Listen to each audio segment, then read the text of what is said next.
ტელეკომპანია იმედი და პრაიმ შოუ სტუდია წარმოგიდგენთ.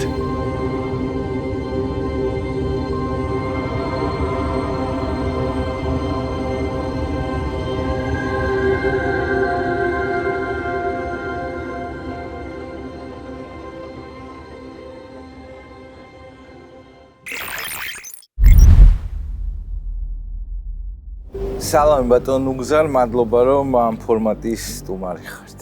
მადლობა პირიქით, რომ გაგახსენდით. სულ გვახსოვხართ ბატონ ნუგზარ და პირველ რიგში აქაც კიდევ ერთხელ დიდი დრო არ არის გასული, მიიღეთ ჩემი სამძიმარი მეუღლესთან დაკავშირებით, ნამდვილად მესმის როგორი დიდი დანაკარგია და მიიღეთ სამძიმარი. დიდი მადლობა, დიდი მადლობა. ფორმატს აქ ერთადერთი პირველი ტრადიციული კითხვა და მე ნელ-ნელა ექსპრომტად მიუყვებით მიმდინარე თემებს. თქვენ შემთხვევაში იქნება ასე. მიკეშო შპარგალკა არა გაქვს. ეს უფრო საინტერესო არა? კი, ნამდვილად ეგრე ჯობია. უშუალობას რა ჯობია. მაგრამ უშუალობის უკან რომ დგას ინტელექტი და პროფესიული მომზადება, მაშინ ვინ არის ნუგზარ უხაცი? მოგვიღებთ. აი, მე ვარ ახლა 1.84 წლის კაცი, მალე გავხდები. 1.84 წლის. რომელმაც ერთი გზელი და მევფიქრობ საინტერესო ცხოვრება განლია და მაინც შეჭიდებული ვარ ყველაფერს, რასაც უნდა ვაკეთებდე და ვინარჩუნებ დამოუკიდებლობას და ვცდილობ არ წავიქცე უდროოდ და უადგილოდ. პროფესიით ვარ ჰუმანიტარული დარგის, ასე ვთქვათ, ხელოსანი. ანუ ვარ ლინგვისტი, მაქვს გავლილი დიპლომატიური სასწავლებელი, სკოლა დიპლომატიური, ვარ უცხოენის მასწავლებელი, უცხოური ენის მასწავლებელი, ინგლისური ენის მასწავლებელი, პროფესიით, პედაგოგი ვარ. და ვარ ჟურნალისტი, რა თქმა უნდა, უკვე კარგახანია.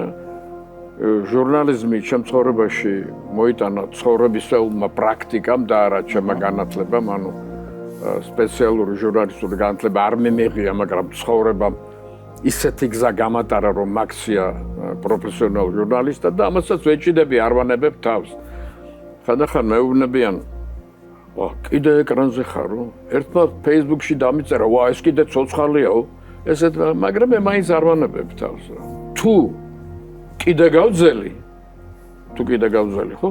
მაშინ მექნება პრეტენზია გინესის რეკორდების წიგნზე. ვცდილობ არ წავიქცე. ხშირად ფიქრობთ ამაზე, გეშინიათ? გითხრა რომ ეხლა ისეთი გმირი ვარ და დევგმირი ვარ, რომ არ მეშინია არაფრით და სიკვდილი, ასე ვთქვათ, ჩემთვის არაფერი არ არის, არა, სწორი არ იქნება. მეშინია რა თქმა უნდა. წაქცევა მარტო სიკვდილი ხო არ არის? ხო, მეშინია, მაგრამ არ ვფიქრობ ამაზე, ბევრს უფრო რაზე ვფიქრობ, იცი რომ მოსწრებაზე ვარ. მინდა რომ რაც არ და იმდენია დარჩენილი გასაკეთებელი, გული მისკდება თან, იმიტომ რომ ვიცი რომ ვერ მოვასწრებ. მაგალითად, თაროზე მიდევს წიგნები, წავუკითხავი. ვიცი რომ ვეღარ მოვასწრებ საკითხვას რა, უკვე აღარ იქნება მაგის დრო. იმიტომ რომ იმდენი საქმეა გასაკეთებელი, იმ წიგნისთვის ალბათ ვეღარ მოვიცლი. რამდენია წასაკითხე ხო იცი? ამის გარდა კიდე რისი მოსწრება გინდა? მადლობა მაგ შეკითხვისთვის. მოდი გამოგიმჟღავნებ, ხო? ნამდვილად მინდა მოვასწრო, რომ ჩემს ხალხს და მომავალ თაობებს იმ ადამიანებს, რომელიც ამ საუკუნეში იცხოვრებენ და მერე კიდევ ვინც ის რა იქნება, დაუტოვო ინგლისური ენის სწავლის ისეთი პროგრამა, რომელიც არის რაციონალური, კარგად გამოსადეგი, ადვილი, მარტივად ასაქმელი და პრაქტიკულად იმდენად გამართული, რომ ადამიანებს შეეძლოთ მისი სწრაფად გამოყენება. ასეთ პროგრამაზე მუშაობდეს, მინდა დავამთავრო, არ არის დამთავრებული და ეს მინდა დავტოვო უეჭველად. ინგლისური ენის სწავლება თქვენი ცხოვრების უწყვეტი ნაწილია პრაქტიკულად ბავშვობიდან, ხომ ეგრეა? ჩემი პროფესიული მაგისტრალია ეს. სადღაც წავიკითხე, რომ პირველი თანხაც, პირველი შემოსავალიც აქედან კი, პატარა ბიჭი ვიყავი, 15 წლისამ გავაკეთე პირველი მანეთი ინგლისურით. მეზობლებს ვასწავლიდი ენას. იმიტომ რომ მე პატარა ვიყავი, რაღაც 9 წლის ვიყავი, 10-ის რო დავიწყე და კარგად ვისწავლე. ასაკის მატებასთან ერთად ეს მანეთი სადამდე ავიდა მე. ეხლა არა, იმ დროს მანეთი რომ მანეთობდა.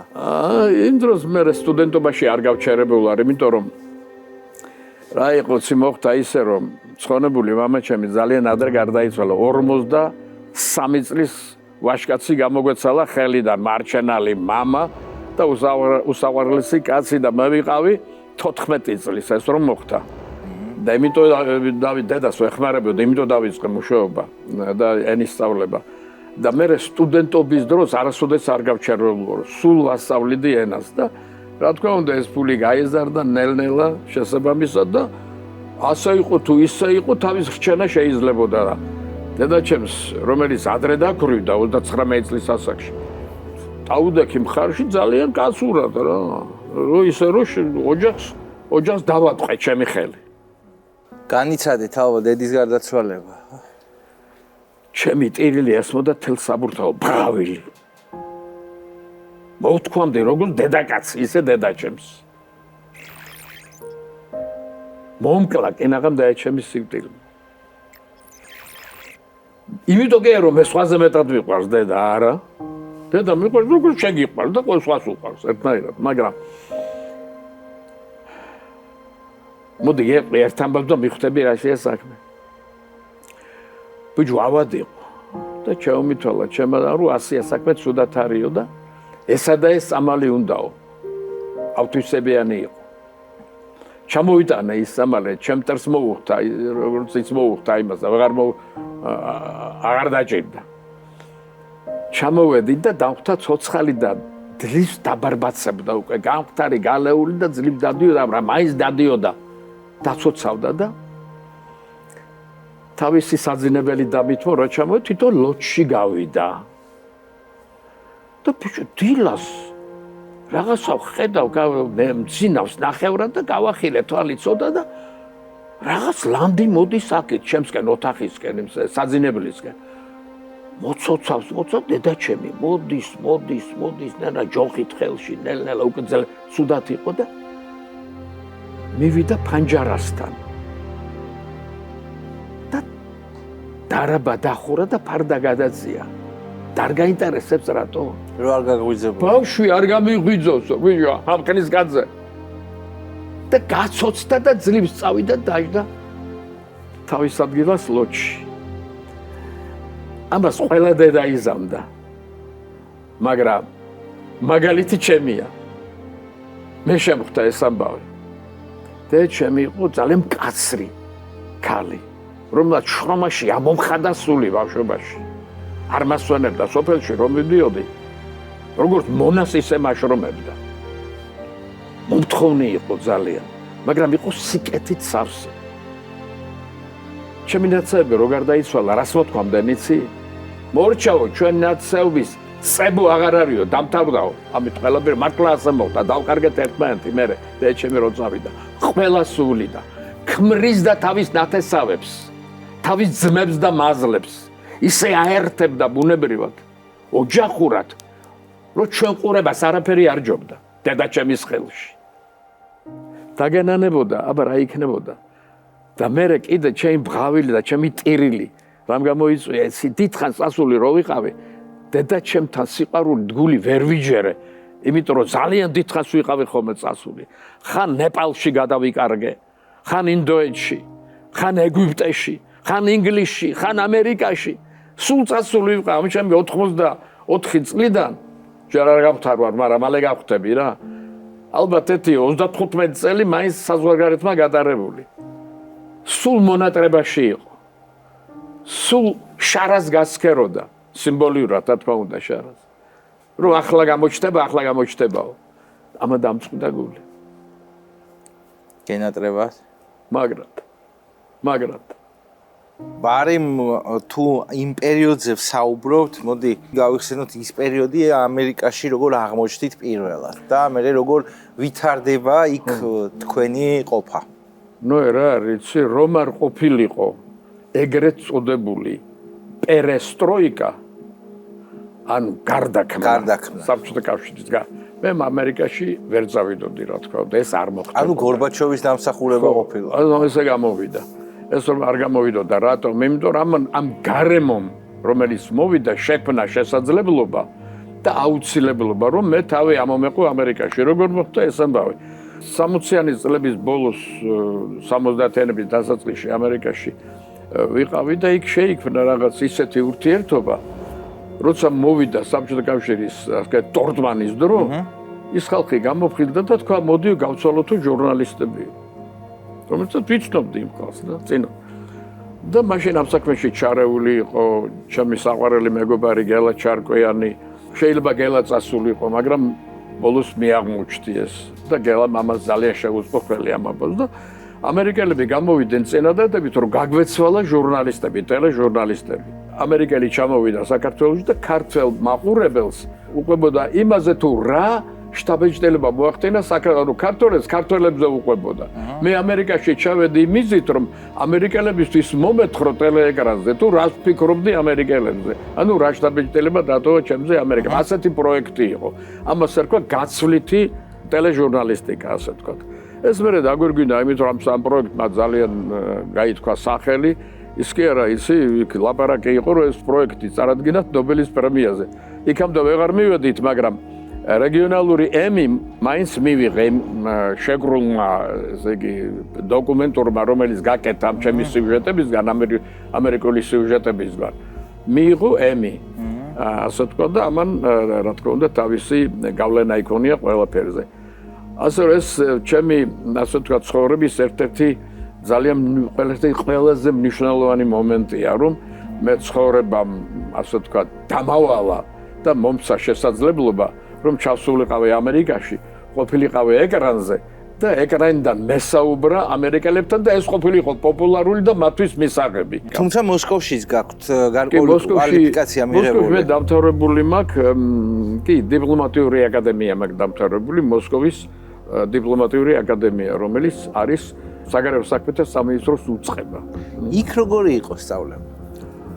უნდა გითხრა, რომ ძალიან სერიოზული სწავლა იყო, იმიტომ რომ მან მიხედავთ იმისა, რომ მე კი მესწავლდი ჯერ კიდევ საბჭოთა პერიოდში და ჩვენ უნდა გვესწავლა საგნები ისე, როგორც გარნახობდნენ, ჩვენ მაინც საკმარისად თავისუფალი ვიყავით იმისათვის, რომ ცოდნი ძალიან დიდი კონგლომერატი მიგვეღო, ისეთი თანაც, რომელიც გამოდგებოდა საერთაშორისო არენაზე და ასე ვთქვათ, ცხოვრებას გაგიადვილებდა. გამოდის, რომ თქვენ ხართ ადამიანი, რომელმაც პოლარულად ორ სხვადასხვა დიდ იმპერიალისტურ სახელმწიფოში დაჰყო რაღაცა დრო სწავლების და პროფესიული. საქართველოს ბოლო 30 წლის განმავლობაში აღმოჩნდა ძალიან ისეთ რთულ გზაგასაყარზე და ტალღასავით წლიდან წლამდე მიდის და მოდის რყევები არჩევანის კუთხით. რა თქმა უნდა, ერთის მხრივ ჩვენ წლებია ვიცით რამდენად მნიშვნელოვანია დასავლეთი და მეორეს მხრივ შენ გეოგრაფიულად ვერსად გაიქცევი, ხო მართალია? აი თქვენი აზრით, ქონდა თუ არა საქართველოს მთელი ამ ხნის განმავლობაში მაინც იმის საშუალება, რომ რაღაცნაირი ლავირება და ბალანსის პოლიტიკა ეწარმოებინა და ნაკლებად მტკივნეული ყოფილიყო ქვეყნისთვის გარკვეული მოვლენები, თუ პრაქტიკულად ისეა მთელი ამ წლების განმავლობაში, რომ ჩვენ არჩევანი არ გვაქვს და მარტო ერთი არჩევანი უნდა გავაკეთოთ. არსებობს ესეთი გამოთქვა ინგლისურად $1 million question. 1 მილიონიანი შეკითხვა. რა უნდა გითხრა, იცი რომ მადლობა უნდა გადაგიხადო. რომ შენ გონია, რომ მე ისეთი ჭკვიანი ვარ, რომ ამ შეკითხვაზე შემიძლია პასუხის გაცემა. მაგრამ მე მაინც ვეცდები. აუ, რამდენი გულწრფელობა გვჭირდება. რომ გადამღალოს ამ გულწრფელობამ რა ვქნა მე. არ გადავიწვა მეშინია. რა რიცი? საბჭოთა კავშირის ნგრევა იყო სოფლიო დონის მეტამორფოზა. ძალიან დიდი გარდაქმნა იყო. რატომ? იმიტომ რომ ის სამყაროს ძალიან დიდი ნაწილი იყო, ძალიან მძლავრი, ძალიან საშიში და მოსარიდებელი ნაწილი იყო და თანაც განსხვავებული და უცნაური. დანარჩენი სამყაროსთვის ძალიან უცნაური იყო. აი მე რომ ამერიკაში ჩავედი, ეხლა უნდა დაგიმტკიცო რომ უცნაური იყო. ამერიკაში რომ ჩავედი, აი ჩამოვიდა ვიღაც საბჭოთა ცხოველი, რაღაც უნდა ყოფილიყავი სხვანაირი, ძალიან განსხვავებული და ადამიანი რო აღმოჩნდი და ადამიანურებაზე რო დაველაპარაკე ამერიკელებს, არ დაიჯერეს. რომ ესე იგი საბჭოთა კავშირიდან ჩამოსული ადამიანი შეიძლება ყოფილიყო ჩვეულებრივი კარგი ადამიანი. ან ცუდი, არ აქვს ამას მნიშვნელობა. თავი ჩვეულებრივი ადამიანი. რადგანაც ასეთ უცნაურ სამყაროში ცხოვრება, ჩვენ საქართველოს ვიყავით ასეთი განსხვავებული, უცნაური, ასე ისე სასიამოვნო გეოპოლიტიკური გარემოს ორგანული ნაწილი, რა თქმა უნდა, საქართველოს გაუჭირდებოდა ამიდან თავის დახსნა. მაგრამ რომ არ გაგვიგრძელდეს ლაპარაკი, პირდაპირ გეტყვი შენ და ვეტყვი ჩემს ერს, ჩემს საყვარელ ქართველ ერს. რომ ამ პროცესში, ამ ტკივნეული გარდაქმნის და გადაკეთების პროცესში საქართველომ და ქართველმა ხალხმა, მისმა ხელმძღვანელობამ, მისმა ტვინმა, მისმა ენერგეტიკამ იმდენი შეცდომა დაუშვა, რომ სიმართლე გითხრა, გაკვირვებული ვარ დღემდე მიყვის, რომ ვარ ცოცხალი და ვარ ჯანსაღი და ვაკეთებთ, ისე ვაკეთებთ იმას, რასაც გვინდა რომ ვაკეთებდეთ. ძალიან ბევრი ტაქტიკური, პოლიტიკური, სოციალური შეცდომებია დაშვებული, რა თქმა უნდა, ამის ჩამოთვლა ძალიან შორს წაგვიყვანს, ამაზე წიგნები დაიწერება თავის დროზე, უკვე დაწერილია გამოკვლევები და კიდევ უფრო მეტი დაიწერება და სამწუხაროდ ჩვენ ეშმაკურად, გონივრულად, ძალიან მოქნილად ამისგან თავი ვერ დავიხსენით. ბიზოლო ეს არის მიზეზი იმისა, რომ დღეს ვერ ვაკეთებთ ყველაფერს ისე, როგორც ჩვენ გვინდა. ანუ ხელ არ გვეწიფება ყველაფერი ის, რაც უზრუნველყოფს მაღალი დონის კეთილ უზრუნველყოფილ ცხოვრებას. რომელბოლოს ხომესა ბედნიერი ცხოვრებაა მიზანი და ჩვენ კიდე ძალიან ძნელი, ასე ვთქვათ, ეკლიანი გზა გვჭირდება გასავლელი, რომ იქამდე მივიდეთ. მე ამას ვაბრალი იმ შეცდომებს, რომელიც დაშვებული იქნა საბჭოთა კავშირის გრევის შედეგად.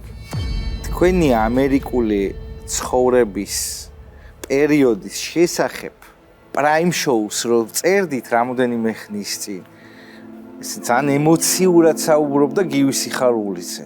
როგორი გაკვირვებული იყო პირველად რო ჩავიდა, რომ თქვენი სახე და სახელი და გვარი ამერიკის რომელიღაცა შტატში კი არა და რამოდენიმე შტატში სულ იყო ბილბორდებზე გაკრული. და ეს ნამდვილად საამაყოა, ხო? პარალელურ რეჟიმში იქვე მე ჩამჩა მისი მონოლოგი რა. მან უხერხულ მდგომარეობაში ჩაგაგდო კიდევაც. ჩაგაგდოთ გამომდინარე იქიდან რომ თქვენზე თქვა და ეხლა თქვენ ერთი თაობის ხართ, ხო? მეტნაკლებად. იყო თუ არა თქვენს გარშემო ქალების სიჭარბე თქვენს ახალგაზრდობაში თქვენივე სურვილი. ახლა რო გითხარ რომ იმისთანა ვიყავე რომ განებივრებული ვიყავე ამიდან მე ვიყავე რა. მაგრამ მე ვსწავლობდი იცი უცხოურ ენათა პედაგოგიურ ინსტიტუტში. ეს იყო საქალეთი. ქალების ინსტიტუტია. რა იგეთა ჩვენ ბიჭები ვიყავით ცოტანი და ესე იგი მოპირდაპირ სქესის მოჭარბებული ყოფნით ჩვენ სირგვლივ ჩვენ ვიყავით განებირებული რა თქმა უნდა. მაგრამ იქ რას ვახერხებდით და როგორ ვიქცეოდით, ეგ მეორე პლანია. მე სიმართლე გითხრა რა, არასოდეს არ ყოფილვარ ესი, აი რაღაც შესამჩნევად წარმატებული კაცი ქალებთან. მაგრამ მიყვარდა ისი ურთიერთობებში ხლაფრთი წვალება, მიყვარდა ვიყავი აქტიური ყოველთვის და დიდხანს დავჭი ასეთი. ანუ არასოდეს არ მithქვია ვარი ჩემი თავისთვის იმისათვის რომ არაერთ ქალთან ურთიერთობაში მიმეღო პარალელურად ასეც იყო ვიტყვი რომ მიმეღო ადამიანური სიამოვნება და ეს ჩემთვის იყო ესი თვით განმტკიცების ერთ-ერთი ხერხი ასე ვთქვათ. ანუ თუ შევატყობდი რომ წარმატებული ვიყავი ამ დარგში ეს იმას ნიშნავდა რომ სხვა რამეშიც ვიქნებოდი წარმატებული. ანუ ეს ყოველთვის სტიმულს მაძლევდა. ბატონ ნუგზარ ისე დაიწყეთ საკუთარი თავის დახასიათება, რომ ერთ-ერთი პირველი რაც თქვით იყო თქვენი ასაკი 84 წლის და თქვენ რო არ თქვათ ეს საერთოდ არც იგრძნობა თქვენი ასაკი ისეთ კარგ ფორმაში ხართ და ისე ენერგიულად ხართ როგორც Thank you for the compliment as far as it goes. დამსახურებული რამდენსაც რამხელაზეც გასწუდება. კი ბატონო, მაგრამ დამსახურებული deserved. რაიმეს განსაკუთრებულს ხო არ შვებით ამისთვის გარდა? ანუ რამე რუტინა ხო? არავითარი დიეტა. ხო არ ვარჯიშობ. არავითარი დიეტა, არავითარი განსაკუთრებული ვარჯიში. მე მგონი რამშველი ციცი. აი, არასოდეს გულში არ გავივლებ, არ გავატარებ არც წინ ძადულს, არავითარ ბოროტს, არავითარ ფიქრს არ გავატარებ. რომ დამკლა არ შემშურდება არაფრის. იმ წუთში ამტკივდება ხერხემალი, როგორც კი შურს გავივლებ გულში. ეგი იმდენად არხეინად მოძრაობ ამ სიკეთის გარემოში, რომ მე მგონი ეგ შველის რა. და რა შეცვლით ცხოვრებაში? არცერტს არ შევცვლიდი რა. არ ჯერა ეხლა. ერთ რამე შევცვლიდი მარტო. მხოლოდ რომ დროის გამოყენებას ვისწავლიდი უკეთესად. მე რო დრო გამომეყენებინა უფრო რაციონალურად, ეხლა როგორც კაცი, როგორც ადამიანი, როგორც მოაზროვნე ვიღაც ადამიანი, რომელსაც ფიქრის უნარი აქვს, ვიქნებოდი უფრო წინ. გაცილებით უფრო წინ ვიქნებოდი, მეტი ცოდნა მექნებოდა. და რაც შეეხება ცოდნას, ეს ცალკე თემაა და ძალიან მტკივნეული თემაა ჩემთვის, იმიტომ რომ ვერასოდეს ვერ ვეწიე ცოდნის იმ რაოდენობას, რომელიც გამაძღებდა, არ გამოვიდა. არის თუ არა იმის ალბათობა, რომ 84, 85, 86, არ ვიცი, უახლოეს წლებში კიდევ ვინმე შეგიყვარდეთ? როგორ დაფიქრდით ეგრევე? ეხლა რო თქვა, კიო ვიღაც დაგცინებს, მაგრამ სიმართლე გითხრა, შეიძლება შემიყვარდეს, მე წინააღმდეგობას არ გაუწევ, მაგრამ რამდენად შევძლებ, რომ ეს სიყვარული ავწიო და ღირსეული ადამიანი, ასე ვთქვათ, ხელის გულზე ვატარო, ეს უკვე აღარ ვიცი. ეს უკვე აღარ ვიცი, იმიტომ რომ სიმართლე გითხრა, ჩემი ენერგია ეხლა და ჩემი დრო აი იმ პროექტს ჭირდება რა, აუ ნოე, ის უნდა დავამთავრო რა. წერ ეს აი სხვებთან ერთად რა, ჩემს კოლეგებთან ერთად და ეს იქნება 100 გაკვეთილი. ინგლისური ენის სწავლების 100 გაკვეთილი, რომელიც პრობლემას უხსნის ხალხს და ეს უმარ გავაკეთო მოუკვდები რა. გააკეთებთ აუცილებლად. ორი სიტყვით შვილებზეც გითხარით. მოდი ასე ვთქვათ, 4 შვილი, მათ შორის 1 გერი. 6 შვილი. მეშვიდე იბადება მალე, მაისის თვეში. 1 შვილთაშვილი. შვილები წარმატებული ყველა ძალიან დამოუკიდებელი, ყველა ძალიან მოყვარული, ყველა ტკბილი თაფლივით, მაგრამ ყველა შორს. არც ერთი არ არის აქ. განიცდით მაგას? არ შეამონებს. შვილებთან ვირტუალური ურთიერთობა მაქვს, მხოლოდ ინტერნეტით და Facebook-ით და და როგორი მამა და როცა მე? ხო, როგორი ბაბუა ხართ? ისე რა. რატო? გეტყვი რატო?